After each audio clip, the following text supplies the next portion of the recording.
Assalamualaikum warahmatullahi wabarakatuh. Jumpa lagi dengan petani rumahan. Kali ini kita akan membahas satu hal yang sepele, yang sangat sepele, tapi berpengaruh pada hasil pertanian bawang merah kalian. Simak terus.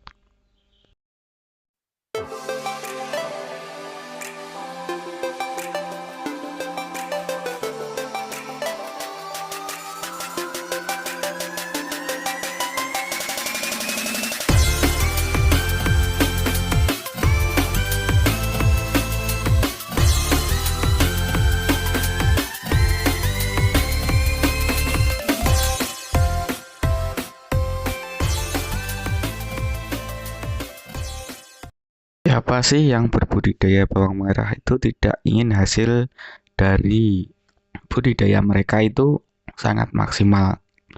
Seperti pada contoh gambar-gambar ini. Ini adalah bawang merah saya yang hasilnya bagus dan alhamdulillah setiap kali tanam itu hasilnya seperti ini. Cuman ada beberapa hal yang menurut saya itu sangat berpengaruh yang hasilnya itu akan berdampak pada bawang merah kita. Hal itu sangat sepele yang mana sering terlupakan dan dianggap kurang diperhatikan. Apakah itu? Itu adalah penyiraman. Ya. Penyiraman pada bawang merah ini adalah hal yang sepele. Biasanya para petani itu ya ala kadarnya. Waktunya menyiram ya menyiram, waktunya memupuk ya memupuk, waktunya memberi insektisida, pestisida ya diberi gitu saja. Kali ini kita akan bahas tentang penyiraman dulu. Nah, penyiraman yang baik itu adalah penyiraman yang cukup. Seperti ibaratnya saat kita minum, apabila air yang kita minum itu tidak memenuhi standar kesehatan atau dalam artian kurang dari sekian liter, maka akan berdampak pada metabolisme tubuh kita.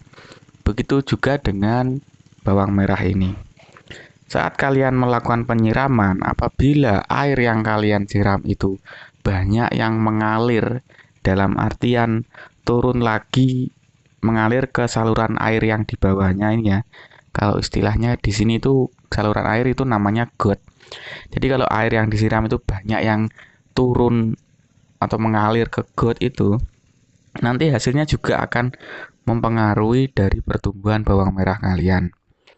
Nah, untuk itu dalam melakukan budidaya bawang merah itu, kalian itu harus menyeting bedengan kalian ini agar air itu tidak mudah jatuh atau mengalir lagi ke saluran air. Bisa dilakukan dengan teplok, bisa dilakukan dengan peninggian pinggir dari bedengan itu, ataupun melakukan penyiraman yang kontinu, sedikit tapi berkelanjutan seperti menggunakan sprinkle, menggunakan ya alat siram yang lainnya. Intinya dalam pemberian pengairan pada bawang merah ini usahakan pemberiannya itu cukup. Perlu kalian ketahui bahwasanya tanaman bawang merah itu sangat suka air, tapi jika berlebihan maka akan berdampak buruk juga. Apalagi kalau lahan pertanian kalian itu berwarna hitam dan juga bertekstur itu ada sedikit campuran pasir gitu. Yang mana saat disiram itu air langsung meresap ke dalam tanah tanpa mengalir. Itu ditanami bawang merah sangat bagus. Tapi tidak menutup kemungkinan di lahan pertanian yang tekstur tanahnya berbeda seperti tanah merah, tanah lempung, tanah liat ya, tanah liat, tanah lempung itu terus tanah berpasir, tanah tanah apa namanya, tanah gambut, tanah itu bisa kalau menurut saya ditanami. Cuman untuk perlakuannya saja yang mungkin berbeda. Bahkan di media apa namanya sosial itu saya pernah melihat petani Bantul kalau nggak salah Jogja atau mana ya, itu berhasil mengembangkan cara pengairan untuk menanam bawang merah di lahan pasir, ya. Lahannya yang cenderung banyak pasirnya. Kalau yang saya maksud tadi di awal tadi tanah hitam bertekstur pasir itu ya kalau kena air itu tanahnya keras, tapi setelah kering, setelah di musim kemarau disiram itu sangat suka air, seperti tanah tanah liat yang ada pasirnya. Jadi itu tidak begitu keras dan tidak begitu apa kayak pasir itu. Nah, kembali lagi ke budidaya bawang merah tadi, selain kalian melakukan penataan bedengan, kalian juga harus paham bawang merah ini kapan butuh penyiraman. Siram pagi atau siram sore, terus pemberian airnya itu apa?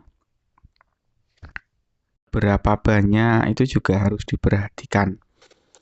Kalau umumnya di daerah saya sini yang notabene tanah itu tanah hitam ya bertekstur dan mudah menyerap air, itu dilakukan penyiraman setiap hari bagus, dilakukan 2 hari sekali juga bagus. Jadi tergantung dari tanaman itu. Nah, kalau penyiraman kalian itu cukup dan juga pemupukannya juga benar, maka pucuk kuning itu kemungkinan besar tidak akan datang ke lahan kalian, ke tanaman bawang merah. Kenapa? Karena pucuk kuning itu adalah bentuk dari efek saat kita memberikan pupuk itu airnya kurang. Itu bisa menyebabkan pucuknya kuning. Ya itu tidak berbahaya, tapi kan banyak yang takut pucuk kuningnya.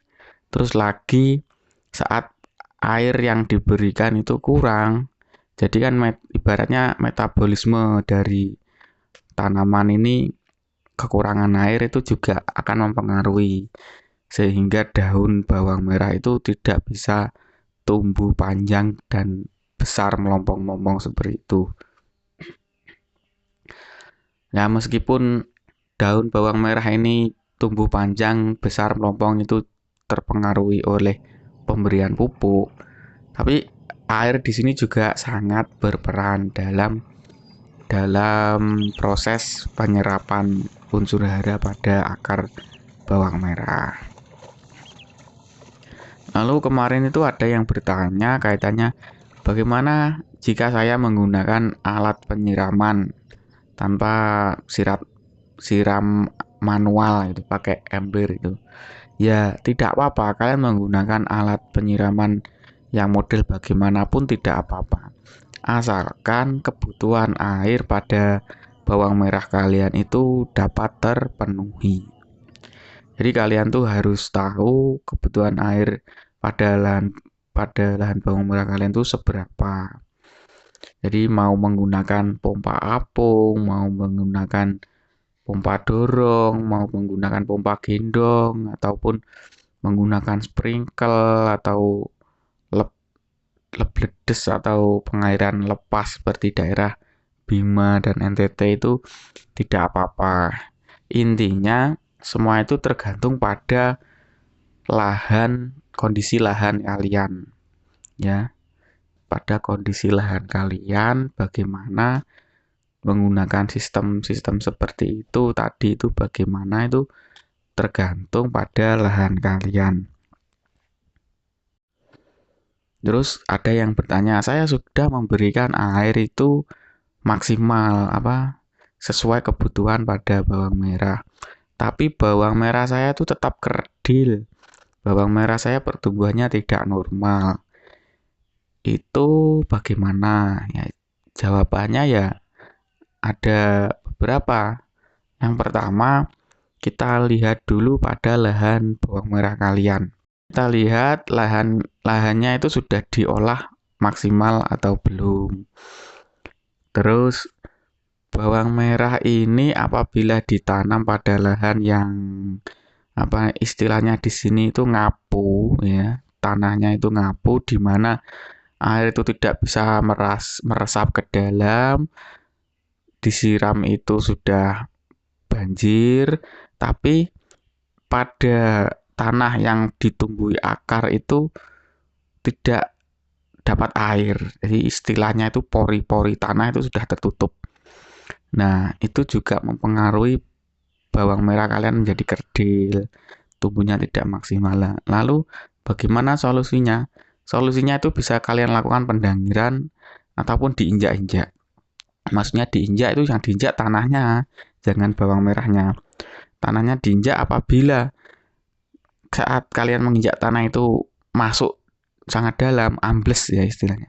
Ambles itu kemungkinan tanah kalian mengalami pengapuan. Nah, terus yang kedua dilihat dari bibit. Saat bibit kalian itu kurang atau kurang dalam waktu penyimpanan atau belum siap tanam, itu juga akan mempengaruhi pertumbuhan bawang merah kalian. Untuk itu belilah bibit yang berkualitas. Kalau kalian takut ditipu, kalian bisa melalui saya. Nanti kalau jalur pengirimannya ada atau mudah aksesnya, akan saya usahakan untuk kirim ke daerah kalian. Jangan sungkan untuk menghubungi saya. Di beberapa komentar saya juga sudah memberikan atau meninggalkan nomor WA. Jadi ya jangan jangan tanya berkali-kali. Banyak sekali yang bertanya minta nomor WA, saya sudah berikan, tapi masih banyak juga yang meminta ya. Jadi bisa kalian lihat di komentar-komentar video saya, insya Allah ada beberapa. Tapi kalau tidak menemukan ya nggak apa-apa, nanti saya beri lagi. Ya mungkin itu dari saya. Nanti kurang lebihnya kita bisa sharing-sharing di kolom komentar. Nanti kalau saya ada waktu, saya akan balas karena saat ini pekerjaan saya juga banyak. Jadi ada tugas yang harus saya lakukan selain di budidaya bawang merah ini. Sekian dari saya. Wassalamualaikum warahmatullahi wabarakatuh.